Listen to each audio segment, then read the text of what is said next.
오늘은 누가복음 16장 1절에서 13절까지를 함께 살펴보겠습니다. 1절에서 8절까지 함께 읽겠습니다. 또한 제자들에게 이르시되 어떤 부자에게 청지기가 있는데 그가 주인의 소유를 허비한다는 말이 그 주인에게 들린지라. 주인이 저를 불러 가로되 내가 네게 대하여 들은 이 말이 어찌미뇨? 네 보던 일을 셈하라. 청지기 사물을 계속하지 못하리라 하니, 청지기가 속으로 이르되 주인이 내 직분을 빼앗으니 내가 무엇을 할꼬? 땅을 파자니 힘이 없고 빌어먹자니 부끄럽구나. 내가 할 일을 알아두다. 이렇게 하면 직분을 빼앗긴 후에 저희가 나를 자기 집으로 영접하리라 하고, 주인에게 빚진 자를 낱낱이 불러다가 먼저 온 자에게 이르되 네가 네 주인에게 얼마나 졌느냐? 말하되 기름 100말이니이다. 가로되 여기 네 정수를 가지고 빨리 앉아 50이라 쓰라 하고, 또 다른 얘기에 이르되 너는 얼마나 졌느냐? 가로되 밀 100석이니이다. 이르되 여기 네 정수를 가지고 80이라 쓰라 하였는지라. 주인이 이 옳지 않은 청지기가 일을 지혜 있게 하였으므로 칭찬하였으니, 이 세대의 아들들이 자기 시대에 있어서는 빛의 아들들보다 더 지혜로움이니라. 어떤 부자에게 청지기가 있었습니다. 청지기란 집을 관리하는 사람입니다. 청지기는 무엇보다 주인의 재산을 잘 관리해야 합니다. 청지기가 주인의 소유를 낭비한다는 소문이 들려 주인이 그를 불러놓고 말했습니다. 내가 네게 대하여 들은 이 소문이 어찌된 일이냐? 이제는 자네를 내 청지기로 둘 수 없으니 자네가 맡은 일을 다 청산하게. 청지기는 속으로 생각했습니다. 주인이 내 청지기 직무를 그만두라고 하니 어떻게 하면 좋을까? 땅을 파자니 힘이 없고 빌어먹자니 창피한 노릇이로구나. 옳지 좋은 생각이 있다. 내가 청지기 직에서 해고당한 후에도 나를 자기들의 집으로 영접해 줄 사람들을 미리 만들어 놓아야겠다. 그래야 그는 자기 주인에게 빚진 사람들을 하나씩 불러놓고 먼저 온 사람에게 당신이 우리 주인에게 진 빚이 얼마요? 라고 물었습니다. 그가 기름 100말입니다 라고 대하자 청지기는 당신의 문서가 여기 있으니 어서 앉아서 50말이라고 적으시오 하였습니다. 또 다른 사람에게 당신이 진 빚이 얼마요? 라고 묻자 그는 밀 100석입니다 라고 대답하였으며, 청지기는 당신의 문서가 여기 있으니 80석이라고 적으시오 하였습니다. 주인은 이 불의한 청지기가 일을 슬기롭게 행한 것을 칭찬하였습니다. 청지기는 장부를 허위 조작하여 주인에게 빚진 자들이 실제로 빚진 액수보다 훨씬 적은 액수를 기록하므로 그가 해고된 후의 생활 대책을 마련했습니다. 그런데 주인은 청지기의 지혜를 칭찬하였습니다. 어떤 사람들은 이 비유를 두고 예수님의 의로우신 품성을 부정하고 마치 예수님의 부정과 불의를 조장하거나 용인한 것처럼 비판하는 근거로 삼으려고 합니다. 오해하지 않아야 합니다. 주인이 칭찬한 것은 청지기의 교만하고 불의한 행동이 아닙니다. 우리가 비유를 해석할 때 그 비유가 제시하고자 하는 목적 외에는 도배시해야 합니다. 비유는 마치 밤이나 호두와 같습니다. 밤송이의 겉껍데기나 호두의 껍질은 제거하여 버리고 그 알맹이를 먹듯이 비유는 밤송이나 호두 같아서 그 속에 교훈하려고 하는 알맹이를 쥐어야 합니다. 제자들이 예수님에게 씨 뿌리는 비유의 뜻을 질문했을 때 예수께서 대답하시기를 하나님 나라의 비밀을 아는 것이 너희에게는 허락되었으나 다른 사람에게는 비유로 하라니 이는 저희로 부하도 보지 못하고 들어도 깨닫지 못하게 하려 함이니라 하였습니다. 이 청지기 비유는 제자들에게 하신 말씀이었습니다. 예수 그리스도의 제자이면 이 비유의 참뜻을 알 수 있습니다. 천국과 최후 심판이 있음을 알고 믿는 사람은 이 비유의 진정한 뜻을 이해하기 쉽습니다. 이 비유는 청지기가 해고된 후에 채무자들이 그를 자기들의 집으로 영접하여 보살펴 주도록 그들에게 선심을 쓰므로써 자기 앞날을 위해 대비하였다는 것입니다. 채무자들이 그에게 신세를 갚을 것이라고 생각하였던 것입니다. 일반 도덕이나 윤리적 관점에서 이러한 청지기의 행위는 매우 불의하고 악합니다. 주인의 해고에 대한 보복 행위이며 또한 고의적으로 주인의 재산에 손해를 끼친 행위입니다. 이는 횡령 배임죄에 해당됩니다. 예수는 청지기의 불의하고 사악한 소행을 묵과하거나 타당화하신 것이 결코 아닙니다. 이 옳지 않은 청지기라고 지목했습니다. 옳지 않은 이라는 번역보다 불의한 이라는 번역이 더 적절합니다. 예수께서 이 비유를 통해 교훈하시려고 한 주된 요지는 청지기의 불의와 부정직에 관한 것이 아니라 자신의 앞날을 위하여 대비할 줄 아는 지혜와 분별에 관한 것입니다. 앞으로 있을 어떤 일에 대응하여 미리 준비하는 것이 지혜입니다. 평화를 원하면 전쟁을 대비하라는 말이 있습니다. 평화는 구호나 노래로 지켜지는 것이 아닙니다. 전쟁을 대비한 국력과 군사력이 뒷받침되어야 합니다. 바다의 큰 물결이 갑자기 육지로 넘쳐 들어오는 자연현상을 해일이라고 합니다. 바다 밑에서 일어나는 지진이나 화산 폭발 등 급격한 지각 변동으로 인해 수면에 웨이브가 생기는 것은 지진 해일 또는 쓰나미라고 말합니다. 1896년 일본 동해에서 발생한 지진 해일로 25m에서 30m 높이의 지진 파도가 발생하여 만차가 넘는 가옥이 떠내려갔고 26,000명의 사망 실종 피해가 있었습니다. 2011년 3월 11일 오후 2시 46분 일본 도호쿠 지방에서 발생한 진도 9도의 지진과 높이 15m의 쓰나미로 4만 명 이상의 목숨을 잃고 35만 명 이상의 이재민이 발생하였습니다. 이와테현에서는 쓰나미로 인하여 8천여 명의 사망자와 행방불명자가 발생했는데 북부 후다이 마을에서는 단 한 명의 사망자도 없었습니다. 쓰나미를 대비한 촌장의 지혜와 고집득득이었습니다. 해안가 이 마을은 2011년 3월 11일 약 14m 규모의 쓰나미가 덮쳤지만 높이 15.5m가 넘는 방조제와 수문으로 인하여 마을 사람 전부가 무사히 살아남을 수 있었습니다. 방조제와 수문을 만드는 데 든 비용은 우리 돈으로 약 460억 원이 소요되었습니다. 당시는 너무 높다는 비판을 받았습니다. 그러나 당시 촌장이었던 와무라 유키에 씨는 높이 15m를 고집했습니다.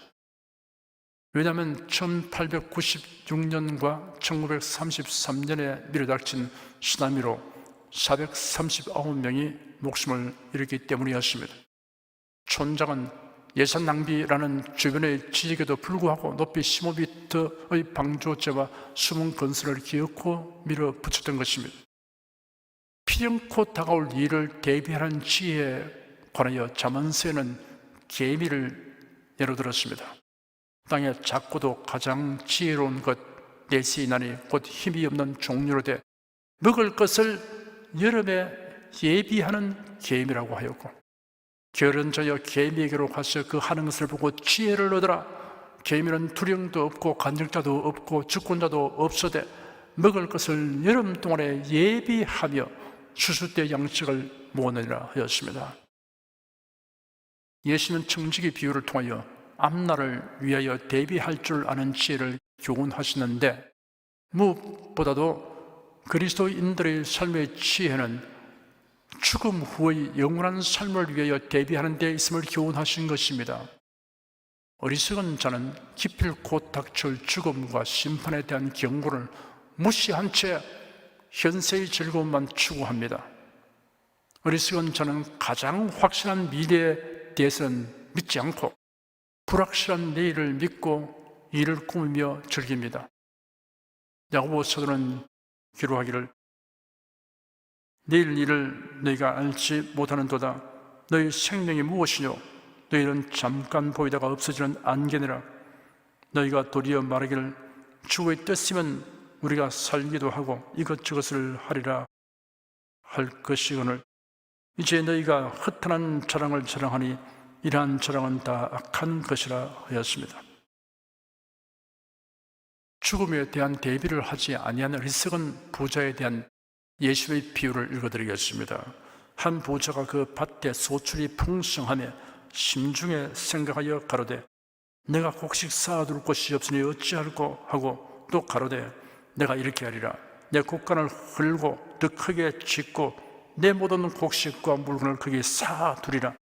또 내가 내 영혼에게 이르되 영혼아 여러 해 설 물건을 많이 쌓아두었으니 평안히 쉬고 먹고 마시고 즐거워하자 하리라 하되 하나님은 이르시되 어리석은 자여 오늘 밤에 네 영혼을 도로 찾으리니 그러면 네 예비한 것이 네 것이 되겠느냐 하셨으니 자기를 위하여 재물을 쌓아두고 하나님께 대하여 부요치물한 자가 이와 같으니라.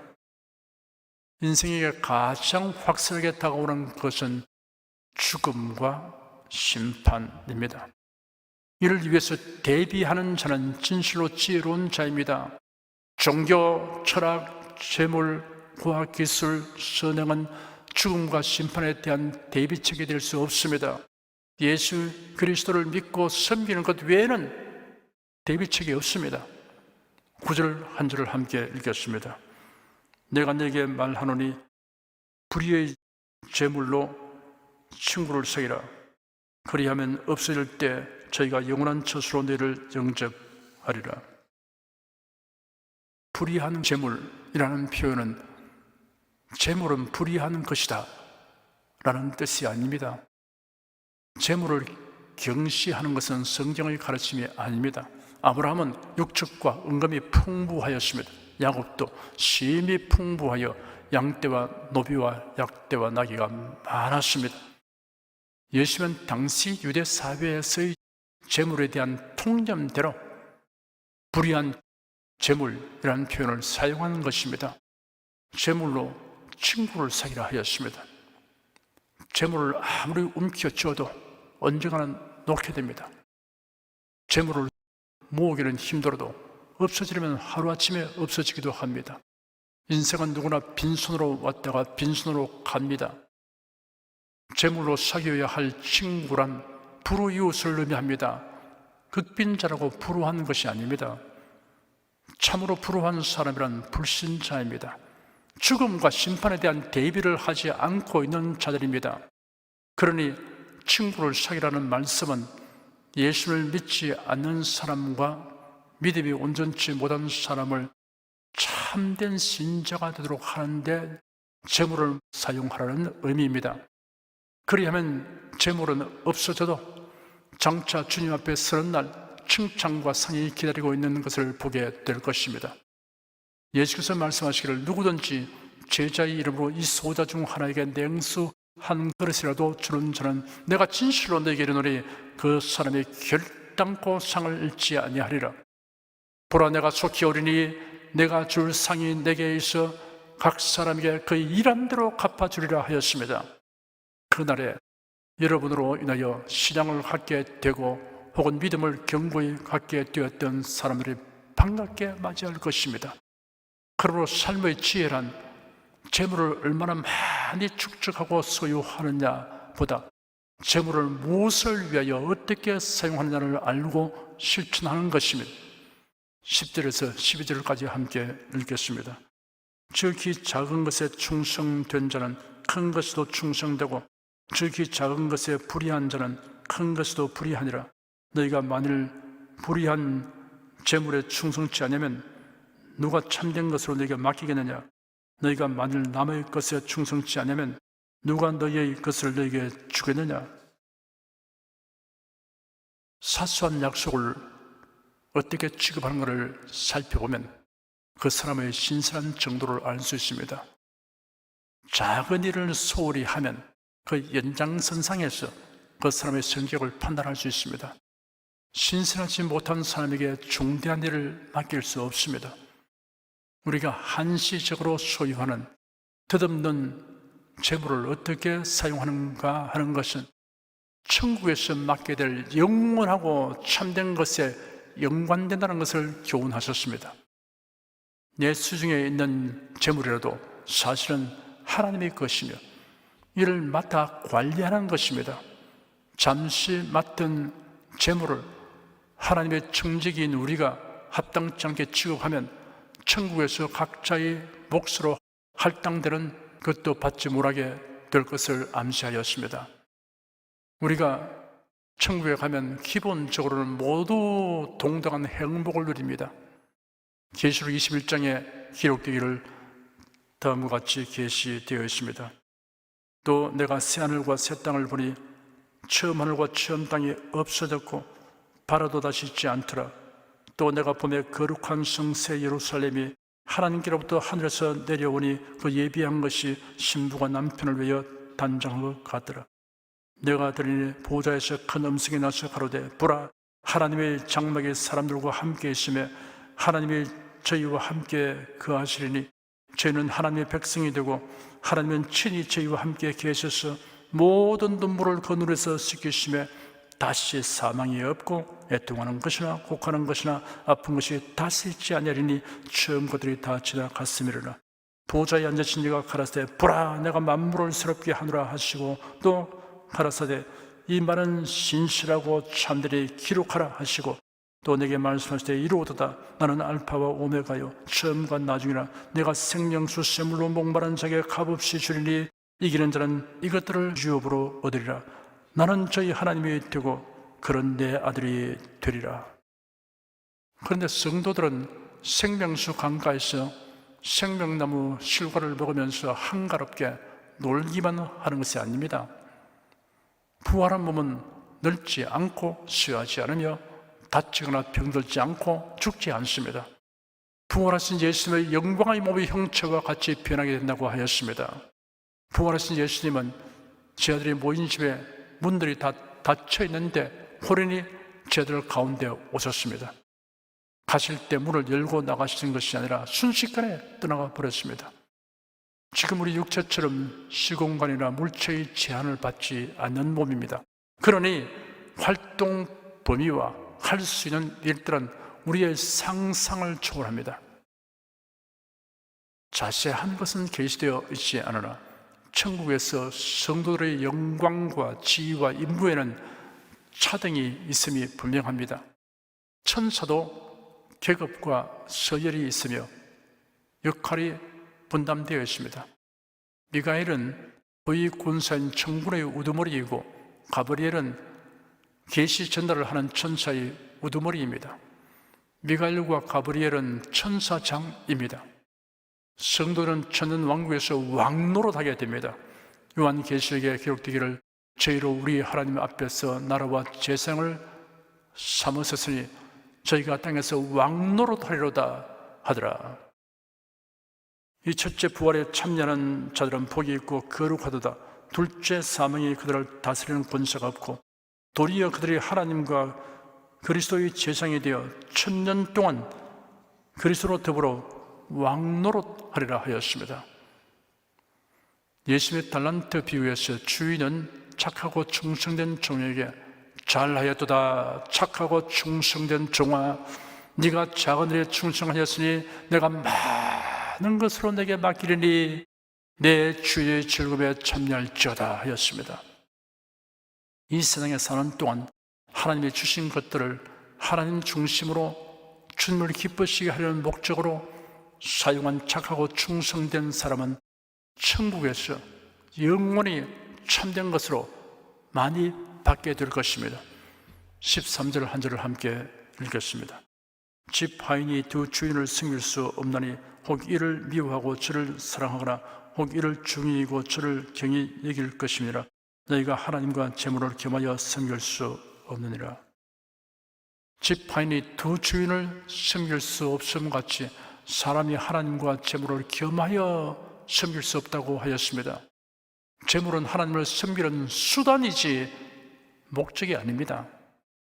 디모데전서에 기록되기를 부활이 하는 자들은 시험과 올무와 여러 가지 어리석고 해로운 정욕에 떨어지나니 곧 사람으로 침륜과 멸망에 빠지게 하는 것이라.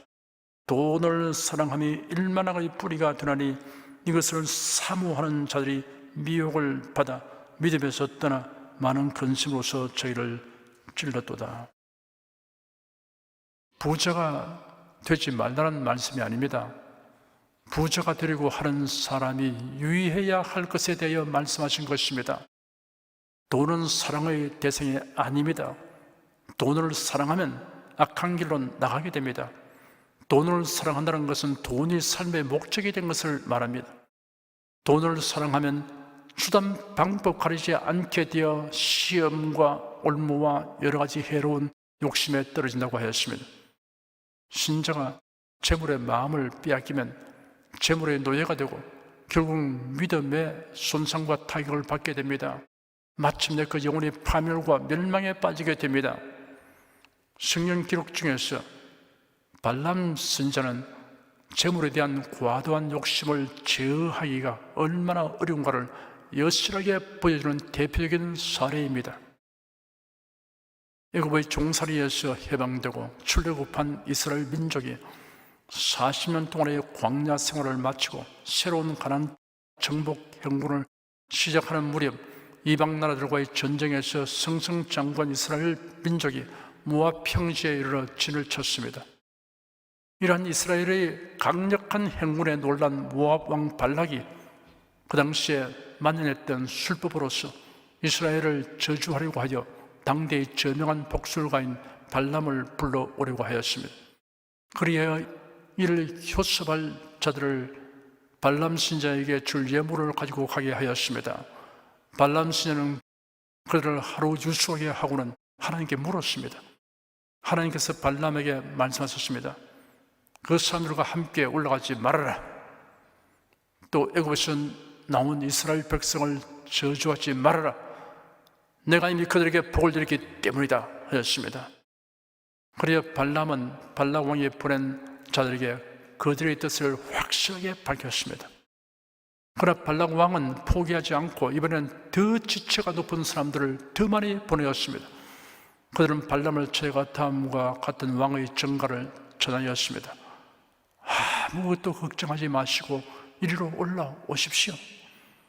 그들을 성의껏 대접하겠습니다. 원하시는 것을 다 드리겠습니다. 그러니 제발 올라오셔서 우리를 위하여 애굽에서 왔다는 이 무리에게 화가 내리도록 저주를 빌어 주십시오. 발람은 이런 지하에 그들을 물리쳐야 할 것인데도 지난번처럼 그들을 하룻밤 유수하도록 하고는 하나님에게 또 물었습니다. 발람의 마음에 탐심이 자리 잡은 것입니다.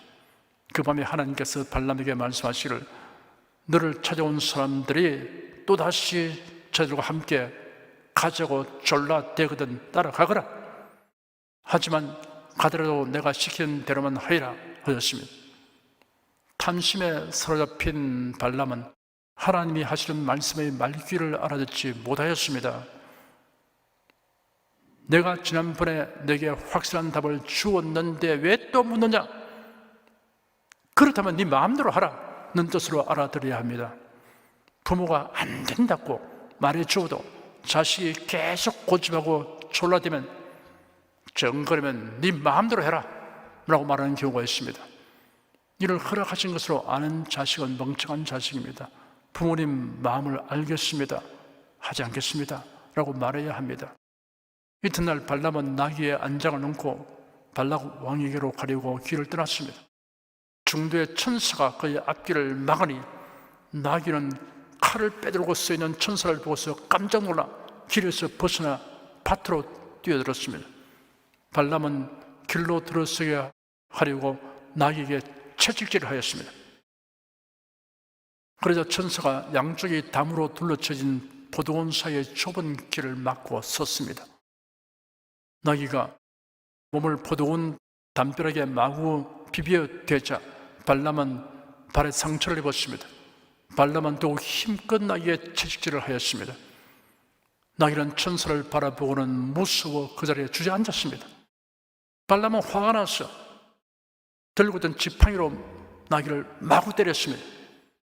그때 여호와께서 나귀의 입을 여시고 사람의 말을 하게 하셨습니다. 나귀가 발람에게 소리쳤습니다. 도대체 내가 어떻게 하였다고 이처럼 3번씩이나 나를 때리십니까?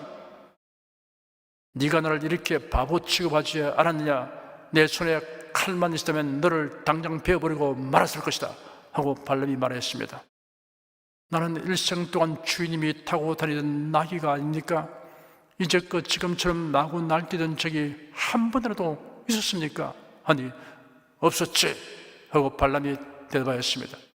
여호와께서 발람의 눈을 밝게 해주시니 발람은 칼을 빼어들고 쓰는 천사를 보고 깜짝 놀랐습니다.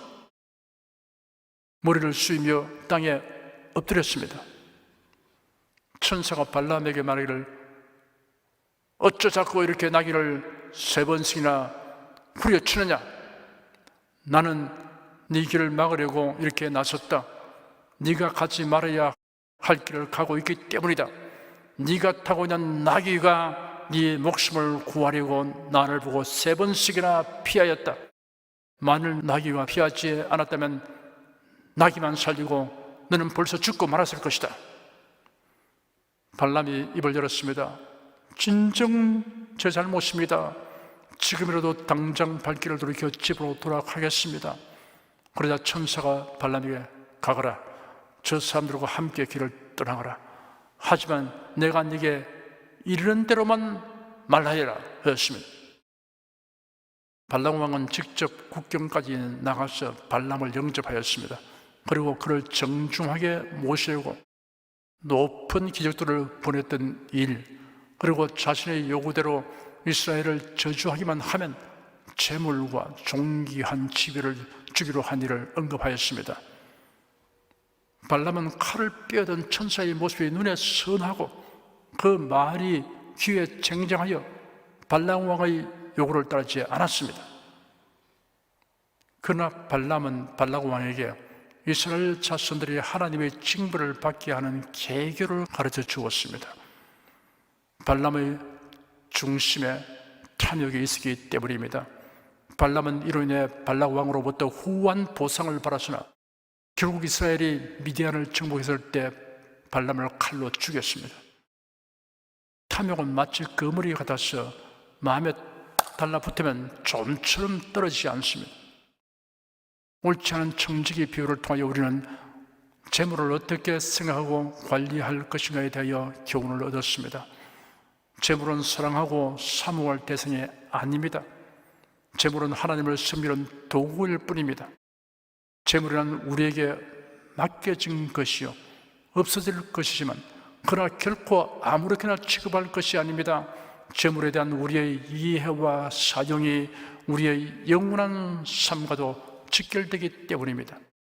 삶의 가치와 질은 사람이 이 생에서 가진 소유의 크기가 결정하는 것이 아니라 누구를 위하여 어떻게 사용하는가 하는 것이 결정짓습니다. 청지기 비유와 관련하여 말씀하신 예수님의 교훈은 우리가 이 세상에서 어떻게 살 것인가에 관한 매우 중대한 지혜입니다. 사랑하는 성도 여러분, 여러분에게 주어진 재물과 재능을 영원한 미래를 대비하여 영원한 가치를 나도록 활용하십시오.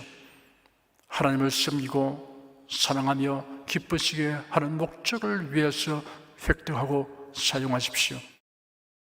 그래야 주님 앞에 서는 날 상급과 멸관을 얻으며 여러분을 위해 예비된 영원하고 참된 것을 풍성히 향유하게 되시기를 축원합니다. 기도하겠습니다. 예수께서 불의한 청지기 비유로서 교훈하신 삶의 지혜를 우리가 가질 수 있게 되었음을 감사드립니다. 닥쳐올 일에 대비하며 살되 무엇보다도 누구나 직면하게 될 죽음과 심판에 대하여 대비하라는 말씀과 세상에서 소유하는 재물이나 재능 등의 모든 것을 영혼 구원과 신자들의 믿음을 굳세게 하는 일에 사용함으로 장래에 참되고 영원한 것을 향유하는 자가 되는 말씀을 경청하고 유념합니다. 나그네와 행인으로 세상에 잠시 머무는 동안 무엇을 위해 어떻게 살 것인가를 명확히 알게 된 것을 감사드립니다. 주 예수 그리스도 이름으로 기도드립니다. 아멘.